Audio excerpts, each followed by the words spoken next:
Digital labor. What is it? There's so many ways to look at it. One of which could be Julian Cooklick's Playbour, which is the productive labor that came from gaming and computer modification. And then we have Crystal Abaddon's visibility labor, which is the work that influencers put to get noticed or make a name or a brand for themselves. And then we have Brooke Duffy's aspirational labor, which is the work that influencers do that's uncompensated, but they're fueled by getting to do what they love. And so there's so many different ways to look at it, but for this video, I'm mostly going to touch on the invisible labor and all the work that goes into what we see online from influencers. So let's talk first about the concept of mechanical Turk, which I was surprised to learn dated all the way back from 1770, where there was a Hungarian inventor named Wolfgang von Kempelen, and he created this elaborate mechanical chess player where he built a cabinet of wood and clockwork, and behind it seated a life-size mechanical man who would play chess against a human opponent and win. And so the person that was playing, or the opponent that was playing, had no idea that there was an invisible, chess genius behind them. Now, this is a time where racialized appearance signaled exotic otherness. So elites in Vienna would drink Turkish coffee and make their servants dress in Turkish costumes. So henceforth, mechanical Turk. It's this invisible mechanical labor that digital labor still runs on now. And that's why the term mechanical Turk is still very much used. Crawford describes in her chapter Labor about how big companies like Amazon have used, exploited invisible workers that do behind the scene work. Basically, people can sign up and do repetitive digital tasks for very little money. Mary Gray and Sid Surrey refer to this hidden labor as ghost work. Lily Irani calls it human-fueled automation. So here, sometimes workers are directly asked to pretend to be the AI system. So with this, employees are overworked with AI tasks, such as reviewing messages or sending automated emails that are queued up in a system. And so they're left totally numb and absent of any sort of emotion. We're in this world where workers do repetitive tasks that backstops claims of AI magic, but they rarely receive credit for making these systems functions. So oftentimes when it seems like AI has done the work, in fact, we have done it for them. And we've done that statistical gold mining to help AI make sense of all of the information, all without pay.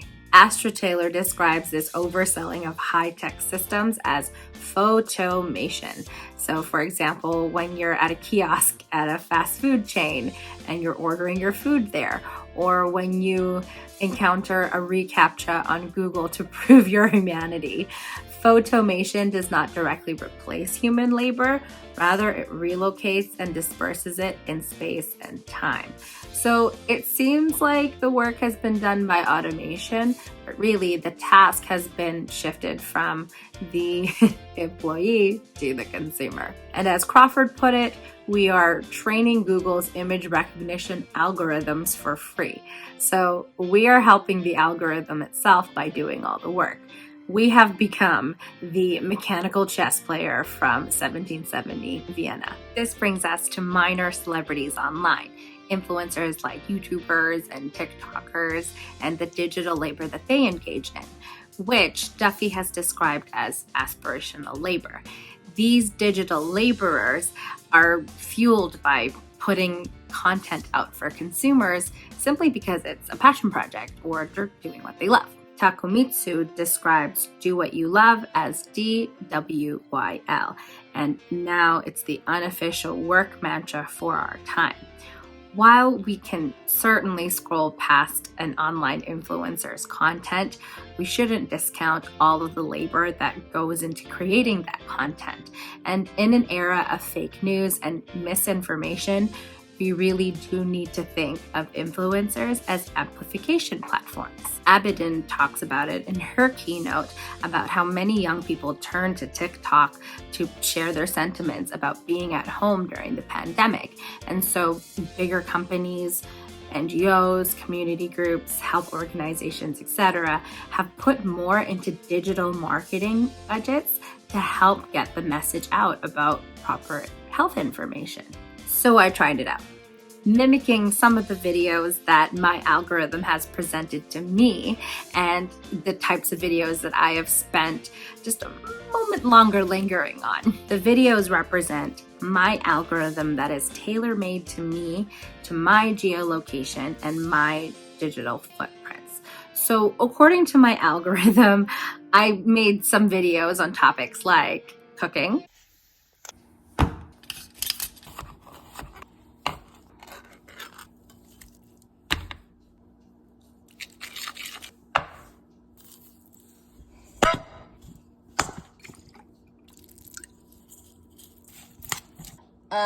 no.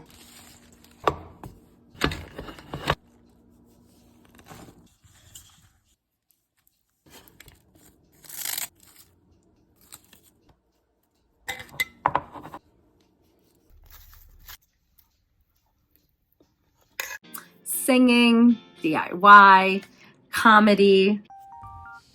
Okay, gonna roast myself and all my videos that I made during remote learning. First of all, this was 2 years ago. Like I can't even understand that I did this 2 years ago. Who is she? She's like so like sprightly and happy and has no idea that the world is gonna go down to shits. And it's gonna be so much worse after that. Let's just appreciate her over here. She used a Snapchat filter during her live stream so that her face could look clearer. God bless her. She got fancy. She started using a whiteboard behind her and then started using like a calendar thing so that the kids knew what date it would be. Just out here doing the most, honestly. And she got real fancy by making cooking videos so that the kids would make their own.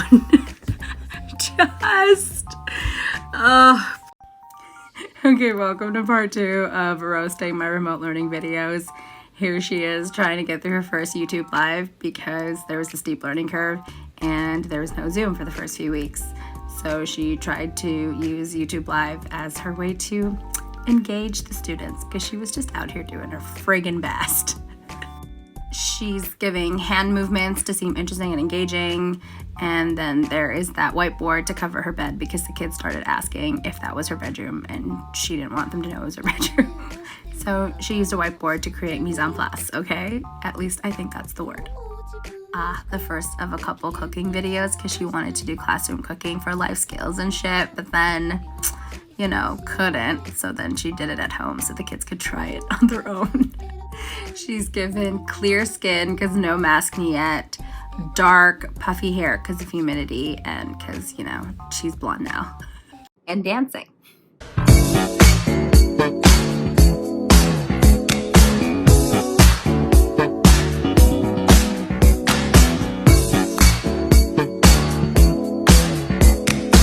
Of course, there's some types of videos that have made it into my algorithm simply because that type of video has reached so many hits online that the virality of it has reached everyone's feed. Just like this TikTok that I made with the changing colors filter or whatever it was. Every morning,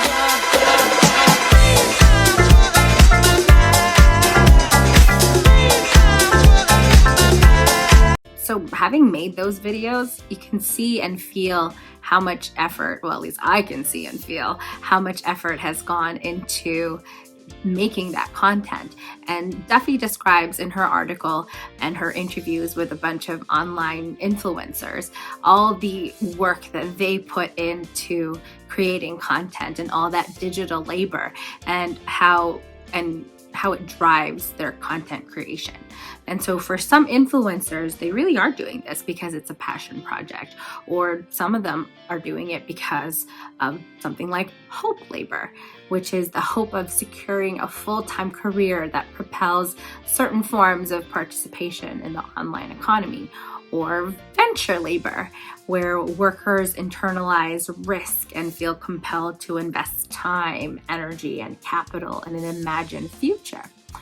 And sometimes something like accidental entrepreneurship comes up because it's neither calculated nor rational, but rather it emerges from the individualized pursuit of one's creative impulses.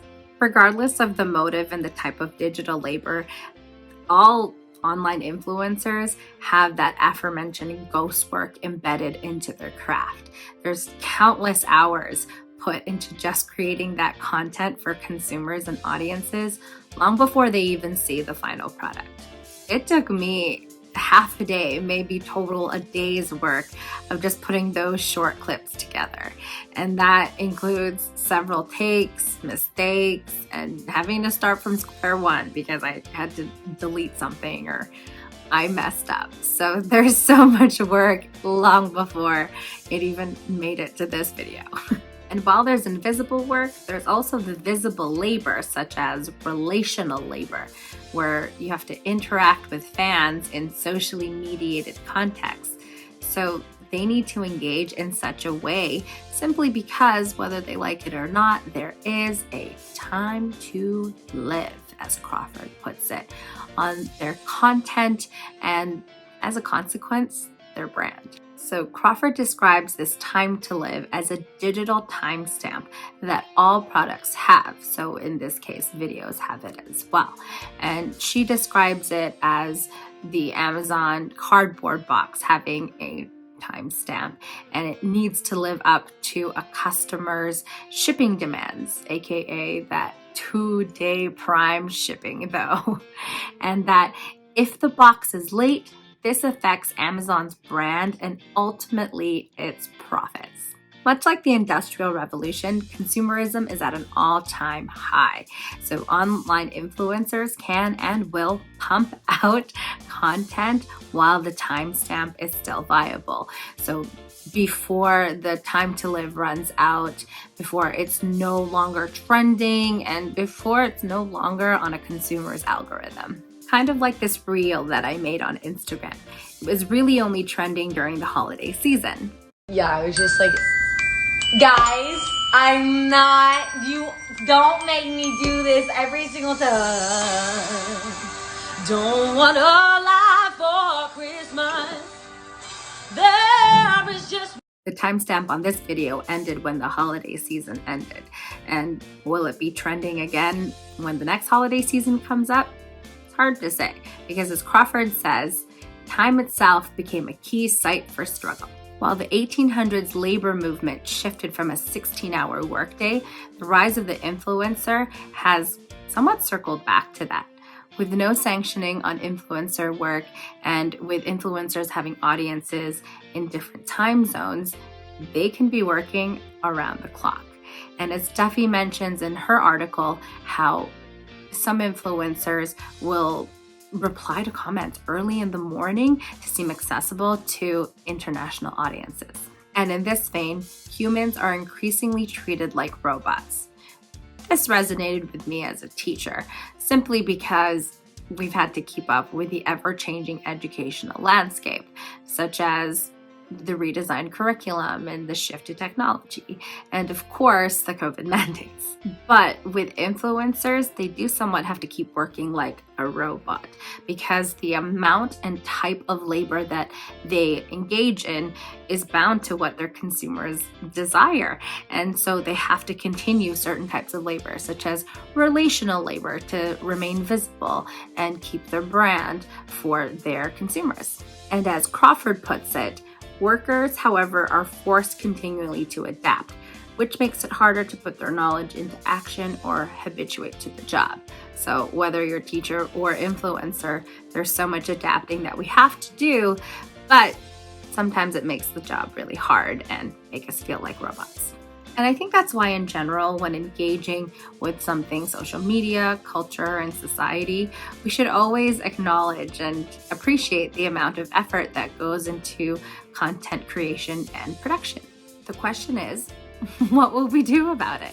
Will we try to expose big companies like Amazon and the literal pennies that they pay underground and ghost workers? Or will we demand more transparency? Or will we somehow find a way to tip our Amazon delivery worker when they get us our 2-day Prime shipping order? Or will we simply turn our heads and let the artificial AI do it for us?